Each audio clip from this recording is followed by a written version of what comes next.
الشيطان الرجيم. بسم الله الرحمن الرحيم. والتين والزيتون وطور سينين وهذا البلد الأمين. لقد خلقنا الإنسان في أحسن تقويم ثم رددناه أسفل سافلين إلا الذين آمنوا وعملوا الصالحات فلهم أجر غير ممنون. فما يكذبك بعد بالدين أليس الله بأحكم الحاكمين.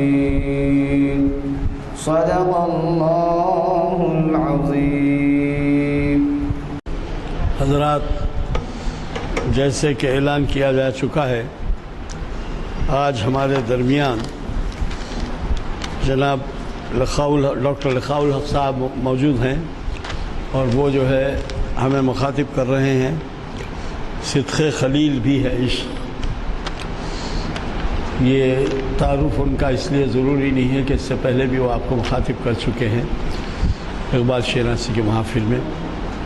اور پھر یہ کہ یہ محفل آج جامع مسجد عالیہ کے کانفرنس ہال میں بعد نماز عصر آج بتاریخ 3 اکتوبر 2018 مطابق 22 محرم الحرام 1440 ہجری بروز چہارشنبہ بعد عصر کانفرنس ہال جامع مسجد عالیہ میں منعقد ہو رہی ہے. حضرات، جیسے کہ آپ واقف ہیں، یہ سلسلہ 22-23 سال کا ہے. 955ویں نشست ہے. ہر سال 45 نشستیں ہوتی ہیں. 52 ہفتے ہوتے ہیں، لیکن رمضان میں بند ہوتے ہیں اور پھر بعض وقت بارش یا تہوار آ جائے یا کرفیو لگ جائے، ویسی صورت میں تو 45 نشستیں تو پکی ہوتی ہیں. یعنی 900 نشستوں پہ 10 سال ہو جاتے ہیں.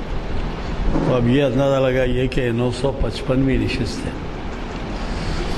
اس لحاظ سے اللہ کا فضل ہے کہ آپ کا تعاون جاری ہے اور یہ اقبال شناسی کے محافل کے تذکرے بین الاقوامی طور پہ کیے جاتے ہیں کہ اتنی پابندی سے آپ اقبال کو سنتے ہیں، سمجھتے ہیں اور ان کے کلام سے استفادہ کرتے ہیں. اللہ کا لاکھ لاکھ شکر ہے. آپ کی یہ کوششیں جاری رہیں تو بہت اچھا ہے کہ آپ اپنے ساتھیوں کو بھی لائیے اور بلکہ یہ بھی کریے کہ نوجوانوں کو ترغیب دیجیے. اور آج ہمارے نئے اعلامیہ آ چکے ہیں. یہ آپ کے ہاتھ میں جو ہے وہ 729واں اعلامیہ ہے، لیکن اب جو آئیں گا آج سے جو جاری ہوں گا کل سے وہ جو ہے 730واں رہے گا. 730ویں اعلامیہ لے جائیے، مسجدوں میں دیجیے، ساتھیوں میں دیجیے، اپنے اپنے حلقوں میں دیجیے. میں آپ کا زیادہ وقت لیے بغیر آج کے ہمارے مہمان سے گزارش کروں گا کہ وہ ہمیں شہنشین پر تشریف لائیں، شہنشین پر تشریف لائیں اور ہمیں مخاطب فرمائیں. میں یہ بھی عرض کروں گا کہ یہ جو ہمارے جو بھی یہاں پر خطابات ہوتے ہیں، جو بھی محفلیں جمتی ہیں، یہ جو ہے ویب سائٹ پر بین الاقوامی طور پہ دیکھی جاتی ہے. اور آج کل تو معلوم ہے آپ کو الیکٹرانکس کا کتنا استعمال ہے دنیا کے کونے کونے میں. اور آپ دیہاتوں میں جائیں گے تو جھوپڑیوں میں، مکانوں میں معمولی جھوپڑیاں ہیں لیکن اس کے اندر ٹی وی موجود ہے اور یہ اس کے اوپر جو ہے کمپیوٹر پہ یا اس پہ بھی دیکھا جا سکتا ہے. تو لہٰذا میں یہ گزارش کروں گا کہ آپ بھی جب کبھی موقع ملے اپنے حلقوں میں یہ ویب سائٹ پہ دیکھنے کے لیے بولیے. اور کمپیوٹرز کے اوپر بھی بہت کچھ آج کل کام ہو رہا ہے. تو میرے خیال میں مزید وقت آپ کا لیے بغیر گزارش کروں گا آج کے ہمارے فاضل مخوی صاحب سے کہ وہ شہنشین پر تشریف لائیں اور اپنے خود کے دیے ہوئے عنوان سے ہمیں استفادے کا موقع دیں. من الشیطان الرجیم. بسم اللہ الرحمن الرحیم. والصلاة والسلام علی رسول الکریم. میرے محترم بھائیو، السلام علیکم. میرے محترم بھائیوں،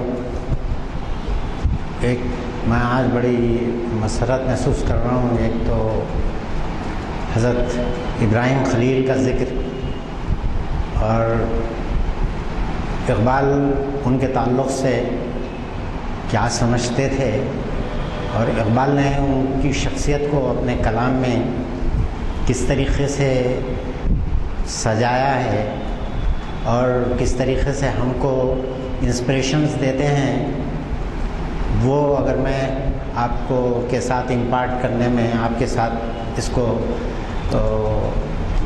وہ کرنے میں اگر میں کامیاب ہو گیا تو یہ میری بڑی خوش نصیبی ہوں گی۔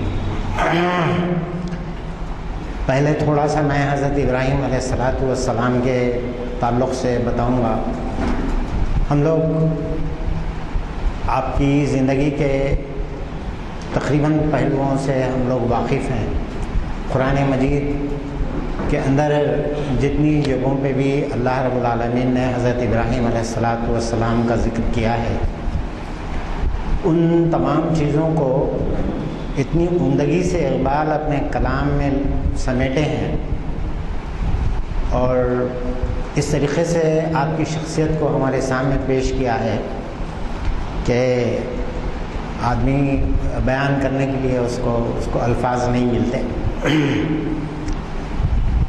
حضرت ابراہیم علیہ السلام بابل میں پیدا ہوئے، جس کو انگلش میں بیبیلونیا کہتے ہیں۔ یہ عراق کا علاقہ ہے اور یہاں پہ آپ کی ایک مقام تھا، وہاں پہ آپ کی ولادت باسعادت ہوئی۔ پیدا ہونے کے بعد باپ ایک سنگ تراش تھے، بت تراشتے تھے، اور پورے کا پورا ماحول بت پرستی میں رنگا ہوا تھا، اور نمرود کی حکمرانی تھی۔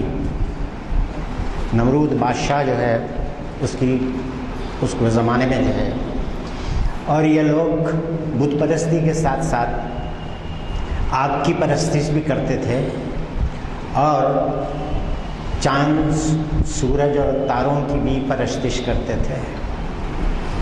مجوسی المذہب تھے، اور یہ قوم تھی جس کے اندر حضرت ابراہیم علیہ السلام نے آنکھیں کھولی، اور اللہ رب العالمین نے ایسی قوم کی اصلاح کے لیے آپ کو منتخب فرمایا۔ اور آپ دیکھیے کہ حضرت ابراہیم علیہ السلام کی 2-4 چیزیں جو ہے وہ ایسی ہیں جو محمد صلی اللہ علیہ وسلم سے بہت زیادہ ملتی ہوئی ہیں۔ ایک تو آپ صلی اللہ علیہ وسلم کی صورت، شکل بہت زیادہ حضرت ابراہیم علیہ السلام سے ملتی ہے۔ روایات میں آیا ہے کہ حضرت ابراہیم سے بہت زیادہ آپ مشابہ تھے، آپ کی شکل، کیونکہ آپ کے جد اعلیٰ حضرت ابراہیم ہی تھے۔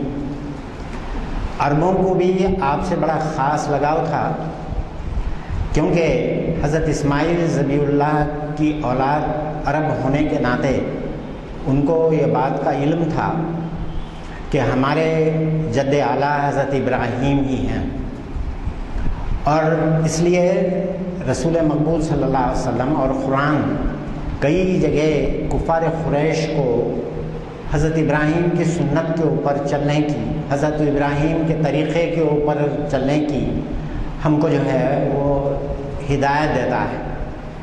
جیسا کہ ہم نماز کے لیے کھڑے ہوتے وقت واتخذوا من مقام ابراہیم مصلی پڑھتے ہیں کہ حضرت ابراہیم علیہ السلام کی جگہ کو وہ ہے اس کو اپنا جو ہے مصلی بنا لو۔ یہ ساری چیزیں ایسی ہیں جو حضور اقدس صلی اللہ علیہ وسلم کی زندگی میں اور حضرت ابراہیم علیہ السلام کی زندگی میں بڑی کامن تھی۔ پہلی بات تو وہ یہ تھی کہ بت پرستی، محمد صلی اللہ علیہ وسلم کے معاشرے کے اندر بھی بے انتہا بت پرستی تھی، اور ہر ایک قبیلے کا بت ایک نیا تھا، اور اسی طریقے سے حضرت ابراہیم علیہ السلام بھی جس معاشرے میں تھے وہاں پہ بھی بت پرستی تھی۔ دوسرا جو ہے وہ یہ تھا کہ تکلیفیں دے کے جس طریقے سے حضور اقدس صلی اللہ علیہ وسلم کو مکے سے نکالا گیا تھا، اسی طریقے سے حضرت ابراہیم علیہ السلام کو آگ میں ڈالنے کے بعد آپ نے فیصلہ کیا کہ اب میں اس مقام کے اوپر میں نہیں رہ سکتا، اس لیے آپ نے بھی ہجرت کی۔ ادھر رسول اللہ صلی اللہ علیہ وسلم نے ہجرت کی مکے سے مدینے کی طرف، اور حضرت ابراہیم نے ہجرت کی ار کے مقام سے آپ نکل کے فلسطین کے اندر آ کے آپ نے اپنا تبلیغی مشن قائم کیا، اور آپ کے ساتھ آپ کے ایک بھتیجے جو تھے حضرت لوط علیہ السلام، وہ بھی حضرت ابراہیم کے ساتھ ہجرت کر گئے، اور اللہ رب العالمین نے جب وہ ان کو حضرت ابراہیم نے اپنے ساتھ تبلیغی مشن کے اوپر لگایا اور زندگی کے ایک اچھا دور گزرنے کے بعد اللہ نے حضرت لوط علیہ السلام کو مبعوث فرمایا، انہیں بھی پیغمبری دی، اور بحر مردار کے کنارے ایک انتہائی پست اخلاق قوم تھی جو اپنی جو ہے وہ شہوت مردوں کے ساتھ پوری کرتی تھی۔ آج میں تھوڑا سا اس کے طرف بھی آپ کا جو ہے نا اشارہ کروں گا۔ خیر، وہاں سے جو ہے وہ ان کو بھیجا گیا اس قوم کی طرف جو عورتوں کو چھوڑ کر اپنی نفسانی خواہش مردوں سے پوری کرتے تھے، اور حضرت لوط علیہ السلام یہ جو ہے وہ ان کو حضرت ابراہیم علیہ السلام کے بھتیجے تھے یہ۔ اور دوسرا، یہ حضرت ابراہیم ایک انتہائی سچے موحد تھے، اور اللہ کے ساتھ آپ کا تعلق انتہائی گہرا تھا۔ تو ہم جو ہے آپ کی زندگی کا یہ جو اسکیچ میں نے آپ کے سامنے پیش کیا، اس کے اوپر جو ہے وہ دیکھیے کہ جگہ جگہ قرآن مجید کے اندر بھی اور کلام اقبال کے اندر بھی اللہ رب العالمین نے کس طریقے سے آپ کی شخصیت کو کلام مجید میں کس طریقے سے ابھارا ہے، اور اسی کو کلام اقبال کے اندر ہم کس طریقے سے دیکھ سکتے ہیں۔ تو پہلی بات میں جو آپ کے سامنے پیش کروں گا وہ یہ ہے کہ آئیڈل ورشپنگ، دنیا کے اندر جتنی بھی تمدن سویلائزیشنز جتنے بھی گزرے ہیں، چاہے وہ گریس کا رہنے دیجئے، چاہے وہ بابل کا رہنے دیجئے، چاہے وہ مصر کا، چاہے وہ انڈیا کا، چاہے وہ چائنا کا، یہ پرانے سویلائزیشنز ہیں جس کا تذکرہ میں نے پچھلی اپنی تاریخ کی جو ہے نا مطلب کہ نشست کے اندر بھی میں نے تھوڑا سا کیا۔ یہ سارے کے سارے ہر جگہ آپ دیکھیں کہ ہر جگہ یہ لوگ پورے کے پورے بت پرستی کے اندر مبتلا تھے، اور نئے نئے نام تھے ان کے، جیسا گریس میتھولوجی تھی۔ اگر ہم کلاسیکل انگریزی ادب کا مطالعہ کریں تو جب تک کہ ہماری نالج گریس میتھولوجی کے اوپر، یونان کی جو میتھولوجی تھی اس کے اوپر اگر ہماری معلومات نہیں ہیں وہاں کی بت پرستی کے تعلق سے، تو ہم انگریزی پرانی کلاسیکل شاعری ہم نہیں سمجھ سکتے۔ اور یہی جو ہے نا حالت مصر کے اندر تھی، وہاں پہ بھی بت پرستی تھی، اور ہندوستان کے اندر تو بت پرستی تھی، عربوں کے اندر بت پرستی تھی۔ تو ہر جگہ اللہ ایک جو ہے نا ساری دنیا کے اندر آدمی ہمیشہ سے اپنی پسندیدہ جو ان کے خیالات اور ان کے وہ تھے اس کا ایک بت بناتا تھا، اپنے ہاتھوں سے بت بناتا تھا، پھر خود ہی پرستش کرتا تھا۔ یہ جو ہے وہ چیز تھی جس کے اوپر پہلی ضرب حضرت ابراہیم علیہ السلام نے لگائی، اور وہ قرآن ہم کو بتاتا ہے کہ آپ نے کیا کیا کہ ایک مندر کے اندر گئے بڑے، وہاں پہ بہت سے بت تھے، آپ نے جو ہے ان بتوں کو توڑ دیا۔ اس کے بعد ان بتوں کو توڑنے کے بعد ہتھوڑا جو ہے سب میں بڑے بت کے گلے میں ڈال دیا، اور جب لوگوں نے دیکھا کہ یہ سارے بت ہمارے کس نے توڑ دیے، تو لوگوں نے کہا کہ ایک ابراہیم نام کا لڑکا ہے، وہی ان بتوں کی مخالفت کرتا رہتا ہے، وہ نہ ہو وہی توڑا ہوگا۔ لوگ آتے ہیں اور حضرت ابراہیم علیہ السلام سے پوچھتے ہیں کیا تم نے توڑا ہے اس کو؟ کہا میں نے نہیں توڑا، اس بڑے بت سے پوچھ لو کس نے توڑا۔ اور وہ آ کے دیکھے تو بڑے بت کے گلے میں ہتھوڑا ڈالا ہوا تھا۔ تو لوگوں نے کہا کہ ہم اس سے کس طریقے سے پوچھیں کہ وہ تو ہم ہمارے سوال کا جواب تو دے نہیں سکتا، تو ہم اس کو کیا معلوم؟ تو بولے جب وہ تمہارے سوال کا جواب نہیں دے سکتا ہے تو پھر کاہے کے لیے اس کی پوجا کرتے ہو، کاہے کے لیے اس کی پرستش کرتے ہو؟ اور یہ جو ہے حالت تھی، تو وہ لوگوں کو معلوم ہو گیا تھا کہ حضرت ابراہیم کا آرگومنٹیشن کتنا اسٹرانگ ہے، اس کے باوجود بھی وہ جو ہے انہوں نے مان کے نہیں دیا اور گیا۔ اور حضرت ابراہیم، اللہ قرآن کہتا ہے کہ انہوں نے بجائے اس کے کہ اپنی غلطی تسلیم کرتے، انہوں نے حضرت ابراہیم کو آگ میں ڈالنے کا فیصلہ کر لیا۔ میرے بھائیوں، آپ دیکھیے کہ اقبال بت پرستی کے تعلق سے ایک اتنا شاندار ایک جو ہے وہ جملہ کہتے ہیں جو میں تو میرے مطالعے میں تو آج تک کہیں نہیں آیا، جو اقبال نے شکوے کے اندر کہا، خوگرے پیکرے محسوس تھی انسان کی نظر، شروع تاریخ سے لے کے آخر تک انسان کی جو نظر تھی وہ خوگر پیکر محسوس تھی۔ یعنی جب تک وہ کسی چیز کو اپنے ہاتھوں سے چھو کے نہیں دیکھ لیتے تھے، جب تک ان کو یقین نہیں آتا تھا کہ جو ہے اللہ کو بغیر دیکھے کہ اس کی عبادت کرنا یہ ان لوگوں کے لیے ممکن نہیں تھا۔ اور اسی لیے اقبال نے کہا کہ خوگرے پیکرے محسوس تھی انسان کی نظر، مانتا پھر کوئی اندیکھے خدا کو کیوں کر، تجھ کو معلوم ہے لیتا تھا کوئی نام تیرا، قوت بازو مسلم نے کیا کام تیرا، بس رہے تھے یہیں سلجوق بھی تورانی بھی، اہل چین میں ایران میں ساسانی بھی، اسی دنیا میں یہودی بھی تھے نصرانی بھی، اسی معمورے میں آباد تھے یونانی بھی، پر تیرے نام پہ تلوار اٹھائی کس نے، بات جو بگڑی ہوئی تھی اس کو بنائی کس نے، تھے ہم یہ تیرے مارے کا آراؤں میں، خشکیوں میں کبھی لڑتے کبھی دریاؤں میں، دی اذانیں کبھی یورپ کے کلیساؤں میں، کبھی افریقہ کے تپتے ہوئے صحراؤں میں، شان آنکھوں میں نہ جچتی تھی جہاں داروں کی، کلمہ پڑھتے تھے ہم چھاؤں میں تلواروں کی۔ میرے بھائیوں، یہ ہے پورا میری جو ہے نا ابھی تک کہ میں نے جو آپ کے سامنے تمہید پیش کی، اس کو اقبال نے اس طریقے سے جو ہے وہ بیان کیا ہے۔ میرے بھائیوں، یہ چیز تو تھی کہ ہم جو ہے وہ یہ ہے کہ بعض لوگ جو ہے وہ یہ ہے کہ سمجھتے ہیں اس چیز کو اچھے طریقے سے، اور ایک شاعر نے میرے خیال میں انہوں نے جو ہے ان کا ایک بڑا پیارا شعر ہے، اس میں کوئی شک نہیں، جب تک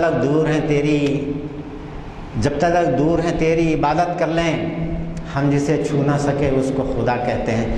کہ یہ ہے کہ آدمی جب تک کہ کسی چیز کو محسوس نہیں کرتا، چھو کے نہیں دیکھ سکتا تھا، وہ اللہ کو بغیر دیکھے کہ ایمان نہیں لا سکتا تھا۔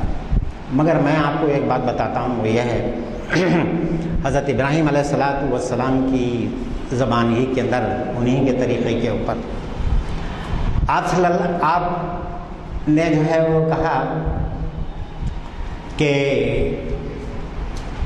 جب اپنی قوم کو جمع کیا، جمع کرنے کے بعد ان سے کہا کہ بھائی رات طاری ہوئی تھی، وجنا علیہ اللیل، رات طاری ہو گئی تھی، تو کوكبا کہ انہوں نے تاروں کو دیکھا، اور یہ لوگ تاروں کی پرستش کرتے تھے۔ تاروں کی جو ہے وہ مجوسی قوم تاروں کی پرستش کرتی تھی، عرب بھی تاروں کی پرستش کرتے تھے، اور یہ شعرا جو صبح کا ستارہ تھا، عرب اس کی جو ہے وہ پرستش کرتے تھے۔ انہو هو رب الشعراء، اللہ رب العالمین نے کہا کہ میں جو ہے شعرا کا رب ہوں، تم کیوں جو ہے سمجھتے ہو کہ وہ کوئی وہ ستارہ تم کو فائدہ پہنچا سکتا ہے یا نقصان پہنچا سکتا ہے؟ نقصان پہنچانا یا فائدہ پہنچانے والا تارہ نہیں ہوتا۔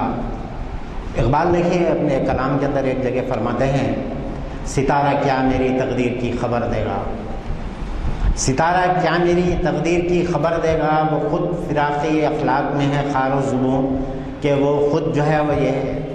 اور پھر کیا ہے کہ حضرت ابراہیم علیہ السلام نے اپنے قوم سے کہا کہ تارہ نکل آیا تو کہا کہ ہو سکتا ہے کہ یہ میرا خدا ہو۔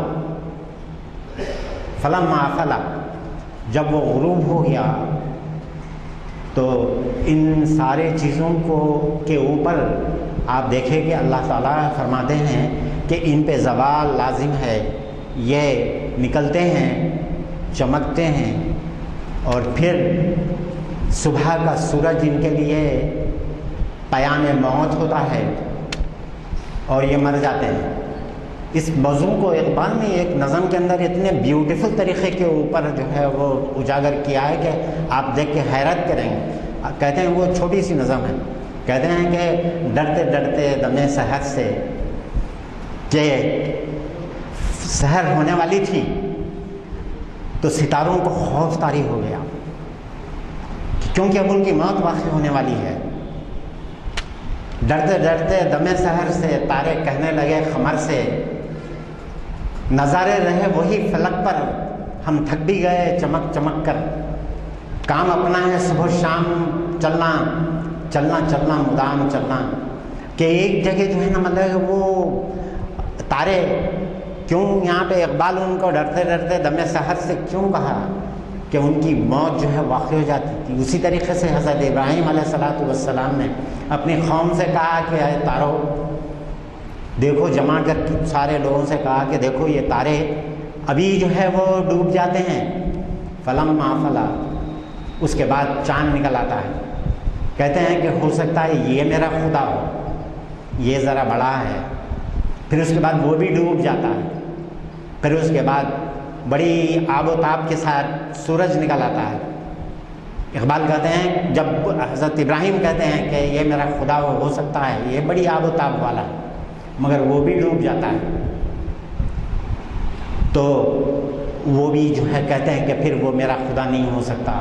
میرا خدا تو بس وہی ہے جو ان سب کا خالق ہے، جو ان سب کو پیدا کرنے والا ہے۔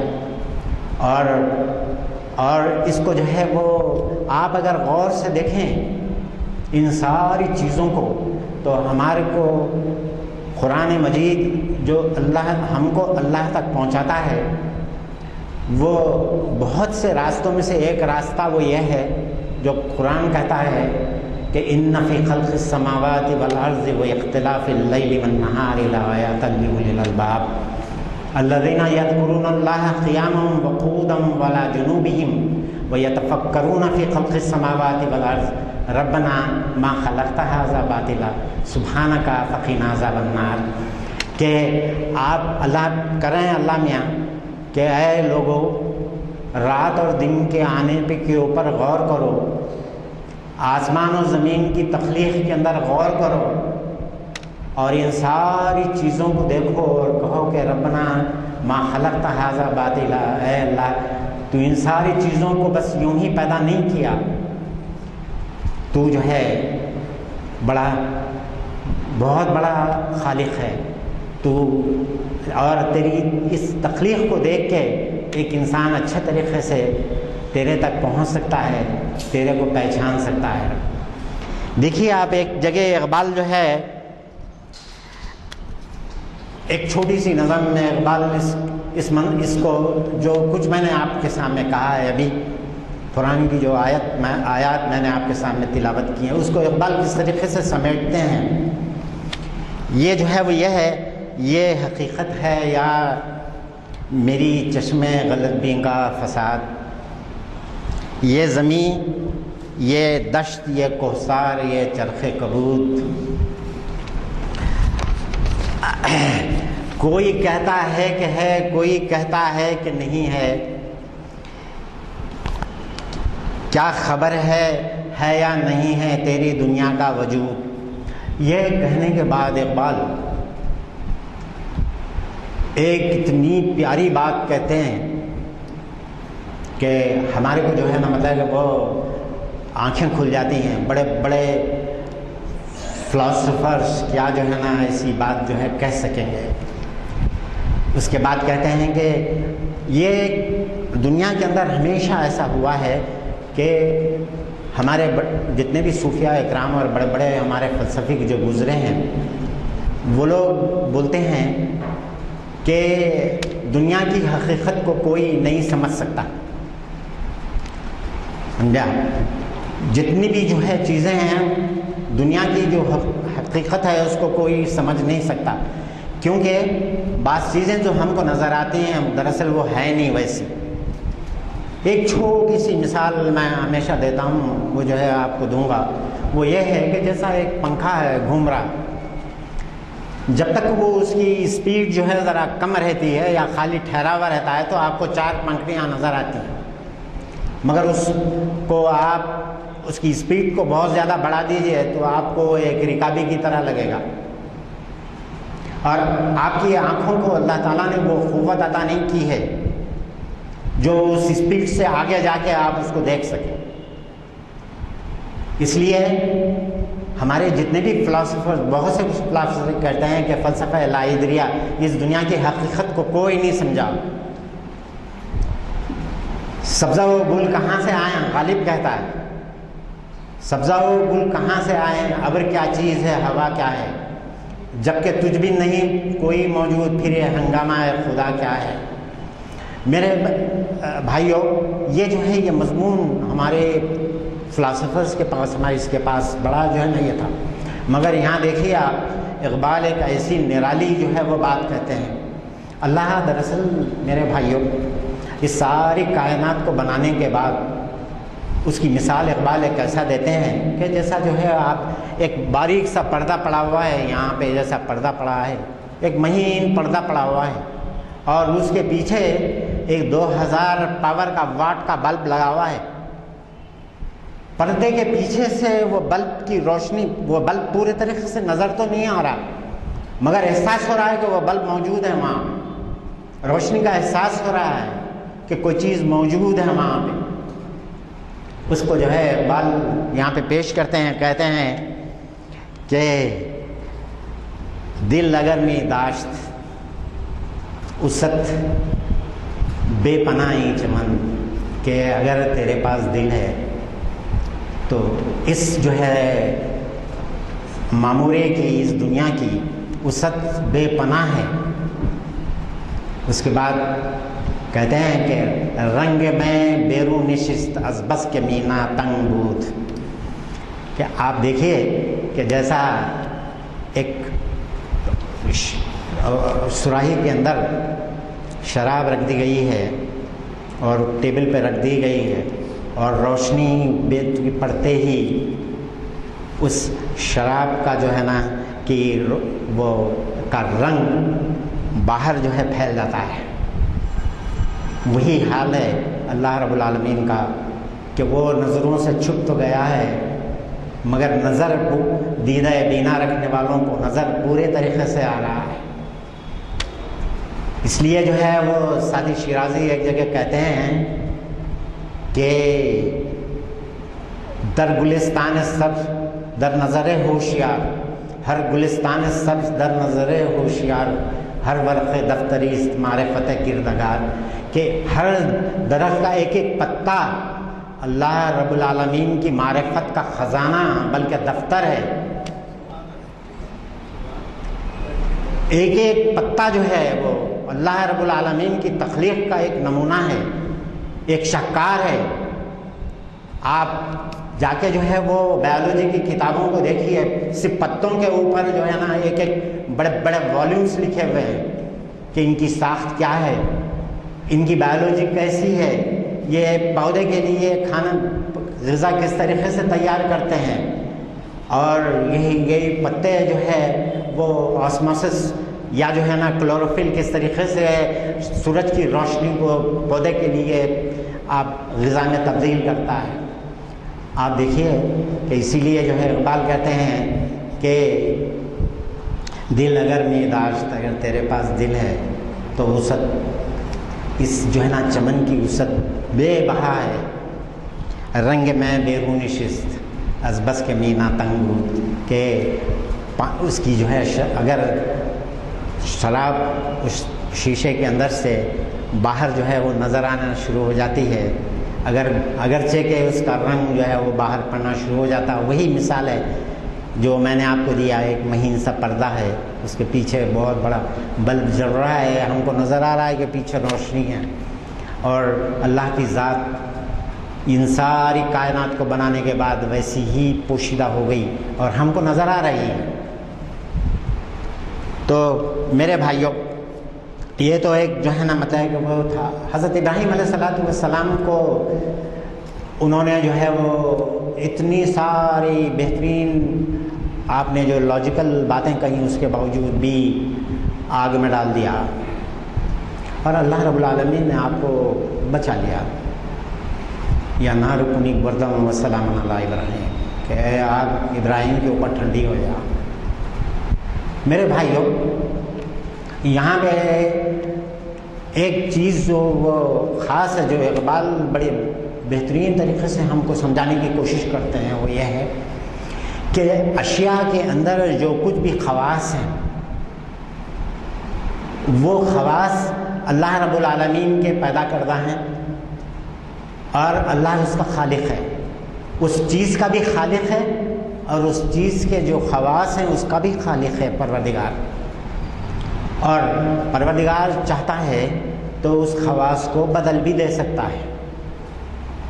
ہم نہیں بدل سکتے کیونکہ وہ تقدیر الہی ہے.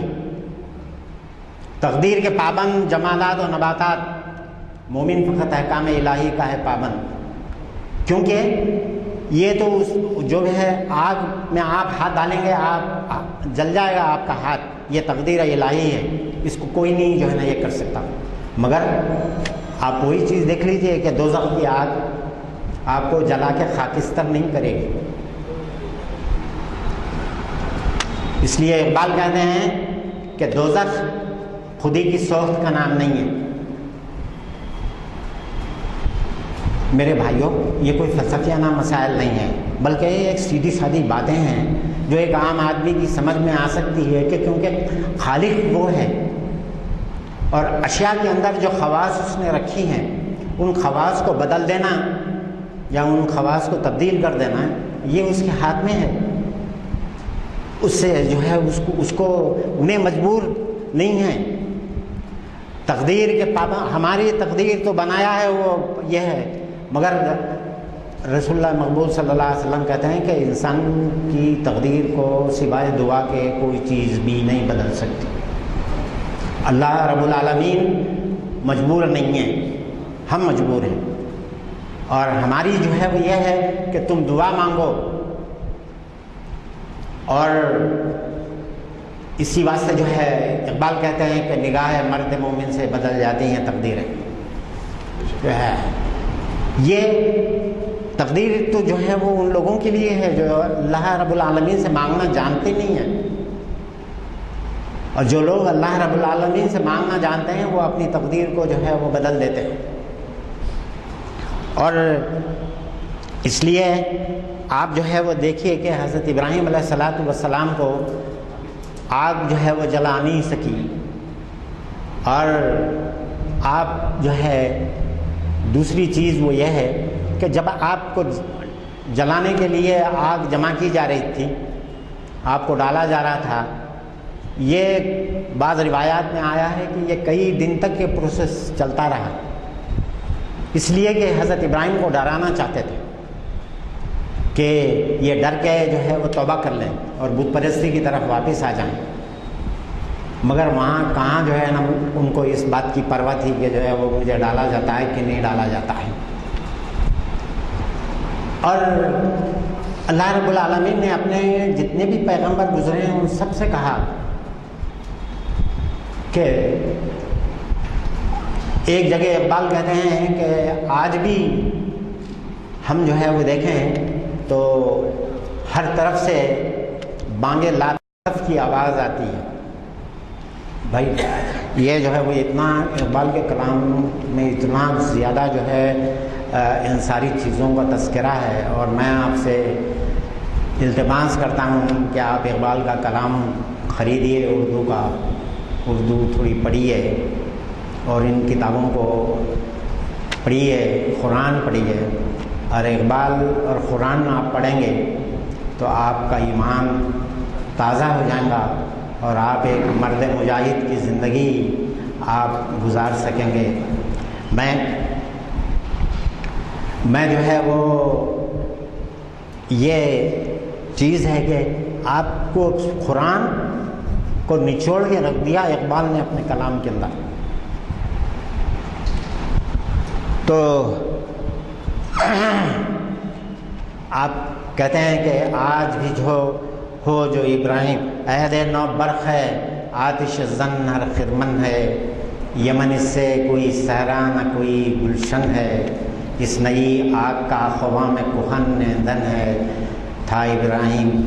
اور آج بھی جو ابراہیم کا ایماں پیدا آگ کر سکتی ہے انداز گلستان پیدا، دیکھ کر رنگ چمن ہو نہ پلیشاں مالی. آج کے حالات کے اندر ان اشعار کو آپ دیکھیے کہ آج بھی جو ابراہیم سا ایماں پیدا آگ کر سکتی ہے انداز گلستان پیدا، دیکھ کر رنگ چمن ہو نہ پریشاں مالی، کوکب غنچہ سے شاخیں ہیں چمکنے والی.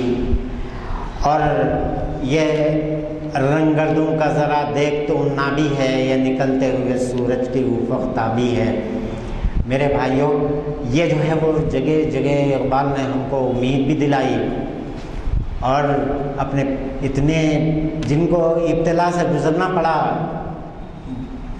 حضرت ابراہیم علیہ السلام کی جیسی آزمائشوں سے گزرنا پڑا، وہی آپ چیز دیکھیے کہ محمد صلی اللہ علیہ وسلم بھی جو ہے اپنا وطن چھوڑے، حضرت ابراہیم بھی وطن چھوڑے. اسی واسطے اقبال کہتے ہیں کہ ہے ترک وطن سنت محبوب الہی، دے تو بھی نبوت کی صداقت پہ گواہی. اور اگر زمین کی محبت میں آپ زمین سے چپمٹ کے رہ جاتے ہیں تو اللہ کا یہ فرمان نہیں ہے. قرآن مجید کے اندر ایک جگہ اللہ رب العالمین فرماتے ہیں کہ فرشتے ایک جگہ ایک آدمی کی روح قبض کر رہے تھے تو فرشتوں نے پوچھا کیا اللہ کی زمین وسیع نہیں تھی کہ تم اس میں ہجرت کر جاتے؟ انہوں نے کہا کہ مستضعفین فی الارض تھے، ہم کو بہت زیادہ ضعیف تھے ہم. تو فرشتے کہتے ہیں کہ کیا اللہ کی زمین وسیع نہیں تھی کہ تم اس میں ہجرت کر جاتے؟ میرے بھائیوں، میں یہ سمجھتا ہوں کہ آج بھی مسلمانوں کو یہی جو ہے وہ ہجرت کرنے کا وقت ہے. مسلمانوں کے لیے مسلمانوں کو چاہیے کہ جو ہے ایسی اپنی لوکیلٹیز آباد کریں، کیونکہ اس سے ہٹ کے آپ کسی جو ہے وہ میجورٹی کے ایریے میں جا کے آپ اکیلے گھر بنا کے نہیں رہ سکتے. یہ آج سے نہیں، زمانہ پہلے سے میں آپ کو بتاتا ہوں. نون میم راشد اردو کے بہت بڑے رائٹر تھے، یہ بہار میں جمشید پور میں رہتے تھے، اور ایک تو جو ہے وہ کیا بولنا چاہیے ترقی پسند ادیبوں کے بڑے جو ہے نا سرخیل تھے، اور اس کے ساتھ ساتھ کمیونسٹ بھی تھے، اور بڑی شان سے میجورٹی ایریا کے اندر گھر بنا کے رہے. جمشید پور کے فسادات جب ہوئے 1960s کے، اس وقت جو ہے نا سب میں پہلا نشانہ جو تھا ان کا گھر تھا، اور ان کے بال بچے تھے. ان کے کمیونسٹ ہونے نے ان کو بچا نہیں سکا، ان کا نام ان کو لے ڈوبا. میرے بھائیوں، آپ دیکھیے کہ دنیا میں ہمیشہ ایسا ہوا ہے کہ ہم جب جو ہے وہ ایک مسلمانوں کو اللہ رب العالمین نے کہا ہے کہ تم ہجرت کر جاؤ اور ایک طاقتور گروہ بن جاؤ اور وہاں پہ اپنی مسجد تعمیر کرو، اپنی پوری سوشل لائف وہاں پہ گزارو، اور پھر ایسی مجتمع طاقت رہیں گی تو کوئی تم پہ ہاتھ ڈالنا تمہارے لیے اتنا آسان نہیں رہے گا، اور اگر منتشر رہو گے تو تم پیس ڈالے جاؤ گے۔ آج آپ کی جس نہج کے اوپر ہندوستان جا رہا ہے، میں آپ کو بتا رہا ہوں کہ اس وقت ہجرت کی بے انتہا ضرورت ہے، اور یہ جو ہے نا، اس چیز کو اگر مسلمان محسوس نہیں کریں گے تو، اور اسی لیے اقبال جو کہتے ہیں کہ ہے ترک وطن سنت محبوب الہی، دے تو بھی نبوت کی صداقت پہ گواہی۔ اور ایک جگہ کہا کہ ان تازہ خداؤں میں بڑا سب سے وطن ہے، جو پیران اس کا ہے وہ مذہب کا کفن ہے۔ اور اس کے بعد کہا کہ آپ دیکھیے کہ جتنے بھی اس آج جو ہے دنیا کے اندر جو بت ہیں جس کی پرستش انسان کر رہا ہے، آج دنیا کو دو بڑی جنگوں کے اندر 2 جنگیں عظیم ہوئی ہیں اسی وجہ سے، اسی وطن پرستی کی بنیاد کے اوپر، اور اب تیسری ہونے کو جا رہی ہے۔ میرے بھائیوں، اسی لحاظ سے اقبال کہتے ہیں کہ وطن جو ہے ان تازہ خداؤں میں بڑا سب سے وطن ہے، جو پیران اس کا ہے وہ مذہب کا کفن ہے۔ اور دوسرے جو ہے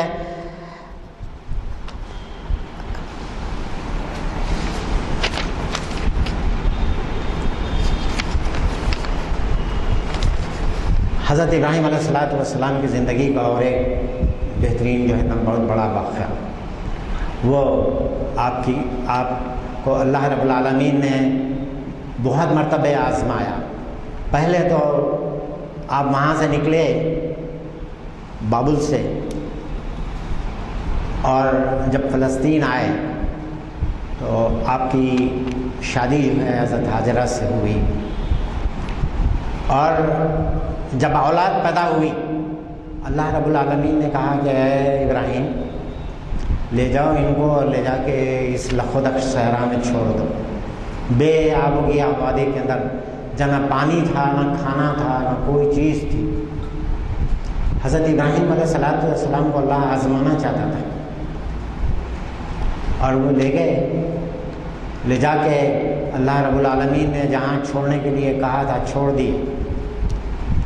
بیوی کہہ رہی ہے کہ آپ مجھے اور اس معصوم بچے کو یہاں چھوڑ کے چلے جا رہے ہیں۔ کہا کہ بس یہی خدا کا حکم ہے، مجھے تو صرف اور صرف اطاعت کا حکم دیا گیا ہے، میں سرموں سے اس سے منحرف نہیں ہو سکتا۔ چھوڑ کے جو ہے چلے جاتے ہیں،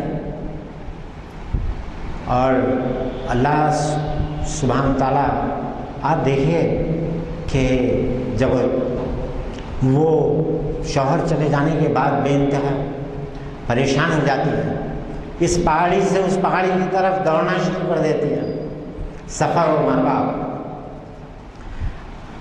اللہ تعالیٰ کو ادا اتنی بھاتی ہے کہ اللہ قیامت تک کے لیے اس کو زندہ کر دیتا ہے۔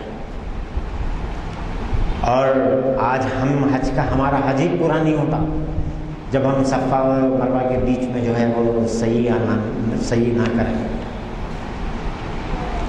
اور اس کے بعد وہ اس بچے کے پیروں کے نیچے سے اللہ نے وہ چشمہ یہ کیا، آج تک وہ ایک زندہ معجزہ ہے، کروڑوں لوگوں کی پیاس روز بجھاتا ہے، نہ اس کے پانی کے اندر اس کا بہاؤ کم ہوتا ہے، نہ اس کے پانی کے اندر کوئی تغیر و تبدل واقع ہوتا ہے، یہ ایک جیتا جاتا معجزہ ہے میرے بھائیوں۔ اس کے بعد اللہ رب العالمین کہتے ہیں کہ اے ابراہیم تمہارے دل میں وسوسہ تھا تو صحیح نا، جاؤ جا کے دیکھو اپنی جو ہے نا بیوی اور بیٹے کو کہ میں نے کیا انتظام کیا ہے ان کے لیے۔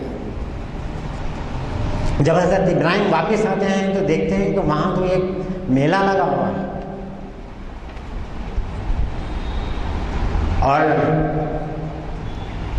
اب اللہ رب العالمین پھر آزماتے ہیں، کہتے ہیں کہ اب یہ بیٹا بڑا ہو گیا نا تمہارا، اس کو قربان کر دو میرے لیے۔ تو بیٹے سے کہتے ہیں کہ اے بیٹے یا بنیا، کہ میں جو ہے نا انا ارا فی المنامی، کہ میں دیکھ رہا ہوں خواب میں، انی اذبح کا، میں تجھے ذبح کر رہا ہوں۔ اور بیٹا، نوجوان بیٹا پلٹا کے کہتا ہے کہ ففعل ما تؤمر، کہ کر گزریے جس کا آپ کو حکم دیا جا رہا ہے۔ آپ دیکھیں کہ جو ہے وہ اقبال حیرت زدہ ہو کے پوچھتے ہیں کہ یہ فیضان نظر تھا یا کہ مکتب کی کرامت تھی؟ سکھائے کس نے اسماعیل کو آداب فرزندی؟ کہ کس نے سکھائے تھے؟ یہ جو ہے نا مطلب کہ باپ معلوم تھا کہ باپ پیغمبر ہے، اور باپ کہہ رہا ہے کہ میں نے خواب میں دیکھا ہے۔ بیٹا کہہ سکتا ہے کہ چلیے جو ہے نا اصغاث الاحلام، جس طریقے سے جو ہے وہ فرعون کے درباریوں نے فرعون کو کہا کہ ھذا اصغاث الاحلام، کہ یہ جو ہے نا مطلب ہے کہ یہ احلام، یہ جو ہے نا اس کی ہم نہیں جانتے، یہ پریشان خواب ہے۔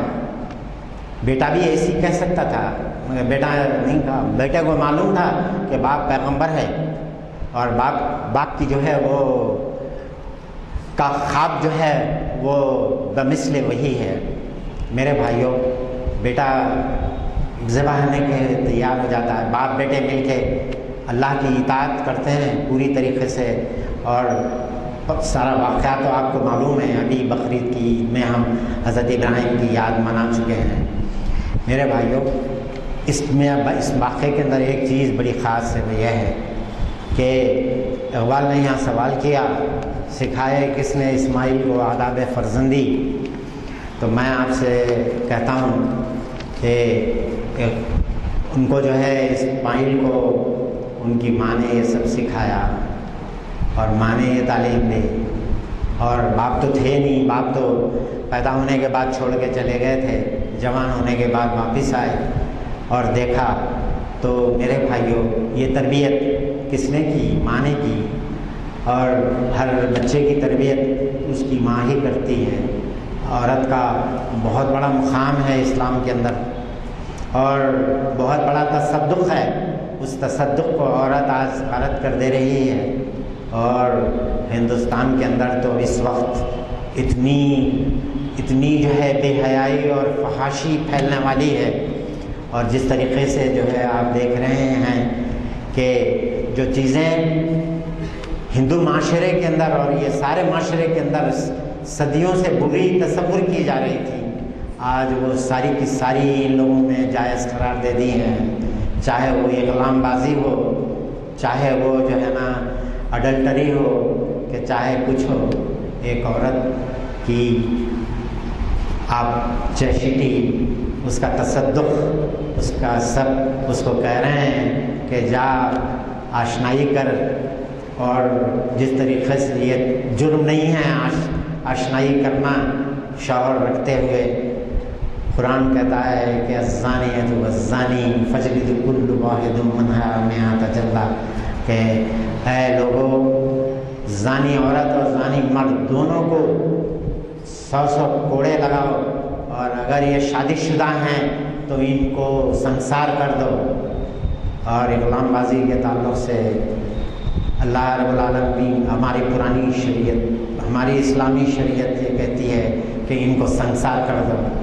میرے بھائیوں، آج جب تک کہ ہم ساری دنیا کو ہمارا قانون، ہماری معاشرت اور ہمارے خیالات، ہمارا تصدق، ہماری زندگی اور ہمارے پاس جتنی طہارت ہے، ہمارے پاس جتنی قلب و نظر کی طہارت ہمارے پاس موجود ہے، اس کا جب تک کہ ہم یہ نہیں کریں گے، ہم دنیا میں اللہ کے نزدیک ہم جواب دہی سے مبرہ نہیں ہو سکتے۔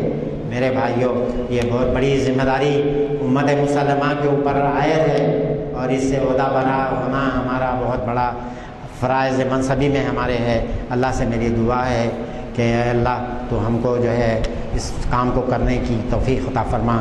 دنیا تک اس پیغام کو پہنچانے کی اور دنیا کو پھر سیدھی راہ پہ لے آنے کی یہ بہت بڑی ذمہ داری ہے، دنیا کو صراط مستقیم دکھانے کی۔